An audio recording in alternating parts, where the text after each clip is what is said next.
Just on 9 minutes past 1, well, it is do or die for the Sky Sport Breakers tonight. Game 4 of 5, hopefully, or Game 4 in the best of 5 ANBL final series against the Sydney Kings at a sold-out Spark Arena tonight with tip-off at 6. The Breakers won Game 1 in Sydney, you might remember, but have lost the last 2 and now must win tonight to force a Game 5 back in Sydney on Wednesday night. It is, as I say, a sellout, so hoping for, just a bounce-back performance from the Sky Sport Breakers. Going to bring in one of the most, iconic names, one of the members of basketball royalty in New Zealand, Phill Jones.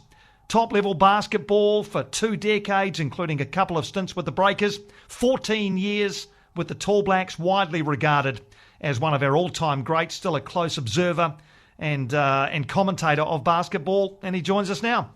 Thanks for your time, Phill. How you doing? Hey, Bonnie, I'm well, thank you. That's the story. Let's talk about this game tonight. Actually, before we do, let's look back to Game 3. Second half was almost inexplicable. How hard will it be for the Breakers to leave that behind and lift themselves up to where they need to be tonight? Well, I think they've got no choice, really. They have to if they want to compete and want to win the next game. It was a tough half for them, and I think they really became sort of reliant on the 3-ball, and it just wasn't dropping. They don't have a lot of inside presence at the moment. I think Pardon sort of struggling a little bit, and it'd be nice to see him be more involved and give them a bit of sort of emphasis in the middle, and something that they can go to rather than just firing up threes the whole time.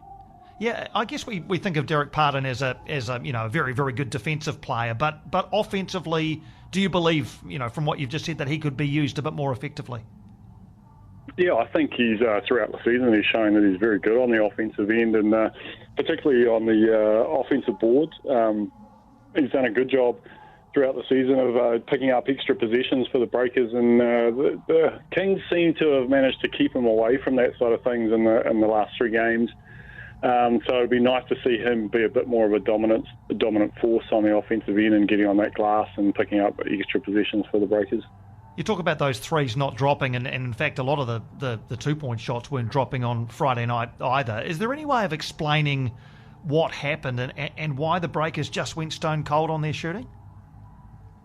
Yeah, I think that's probably the million-dollar question, right?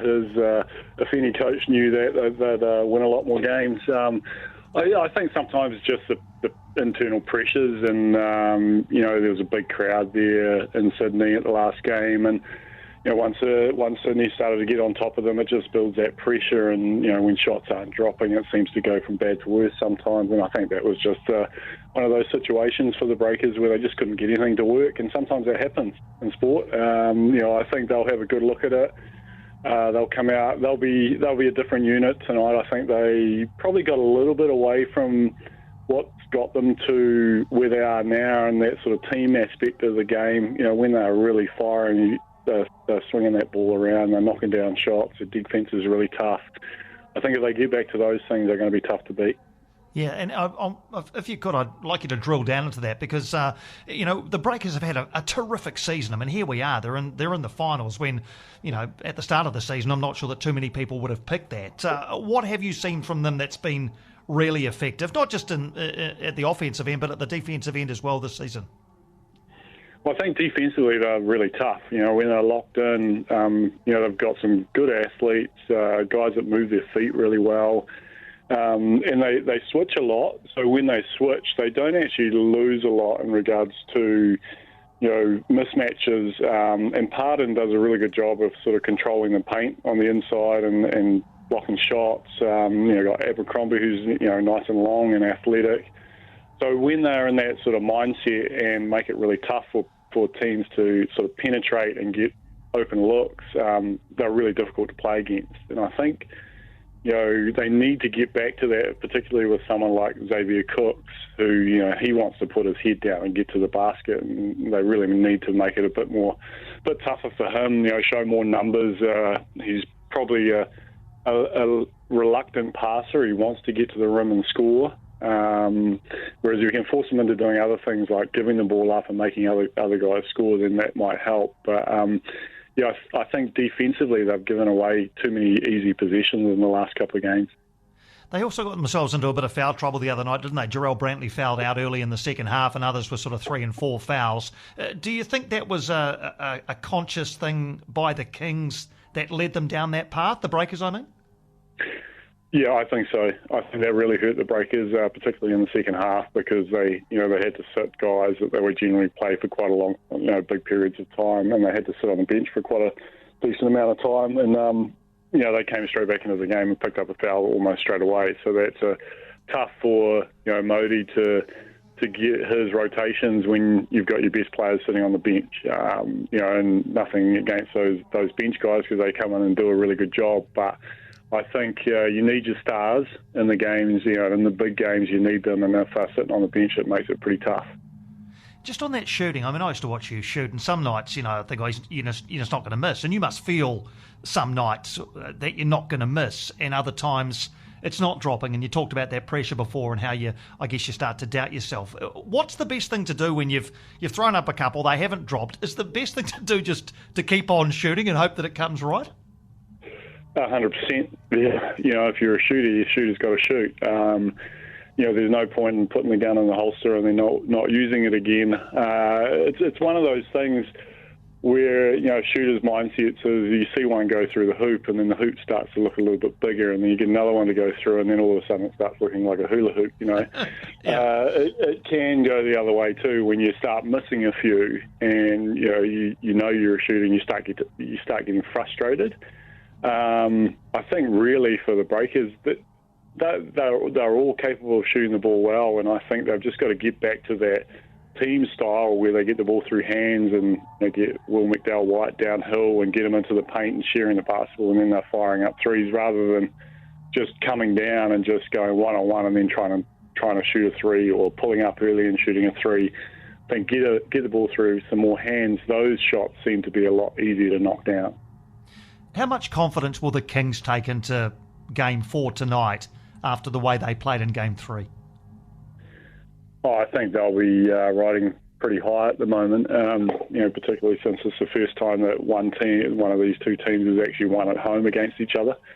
They're a good squad, the Kings, and Cooks, and I think their import was I can't remember his name off the top of my head. He came back and had a really good second half for them, and I think those two in particular, if they come out and are firing from the start, they're going to make it tough for the Breakers. So they could win it tonight, couldn't they, on at Spark Arena? If as a team or as a player, I'm not saying that this is going to factor into their thinking, but would you rather win a championship on your home court or on your opponent's court? I think potentially winning the championship on an away court's even sweeter, because it's a tougher environment to win. Yes, it would be nice to win at home in front of a big crowd. Unfortunately, the Breakers had that opportunity by winning the first game of the series and then gave it away, losing the second. I think, I believe that Sydney are going to have to win a tough game at home to win the championship. I reckon the Breakers are going to do it tonight. Terrific. Yeah, no, I think everybody listening to this hopes that as well. So when do you reckon we'll know? Do you reckon you'll know from the first, 3 or 4 possessions whether this is a Breakers team that's really up for this tonight? Well, I think with basketball, you never know. Things can change so quickly. I've played in games where we've been up 7 points with 30 seconds to go and lost, and been the other way around, been down 9 and 1. We saw some of that last year in the Sal's NBL when the Tuatara took out the Taranaki side. That type of stuff. That's why basketball's so great to watch, because things can just happen in such a short period of time. So, I think it's going to be a tough one. I think it's going to be a real grind, and hopefully the Breakers can get it done. Yeah, let's hope so. Hey, good to catch up, Phil. You got any involvement these days? You doing a bit of coaching, things like that? You're obviously a proud basketball dad. Yeah, plenty of coaching going on. It's all sort of starting to kick off now with doing the Nelson under 17 rep side, and then I've got Waimea College who I've been coaching for a while. So our daughter Maya's just gone over to San Francisco for a scholarship. We've got Hayden who's in the middle, and he's on the NZ radar for under 16s, and he's my height now. He's 6'5" and a good athlete, and then Ava, the youngest one, she's really getting into it. So busy times in the Jones household with kids and sport, and particularly basketball. Brilliant stuff. Hey, great to catch up, Phil. Really appreciate your time and your analysis, and let's hope there's a Game 5 coming next week. Yeah, sounds good. Cheers, Piney.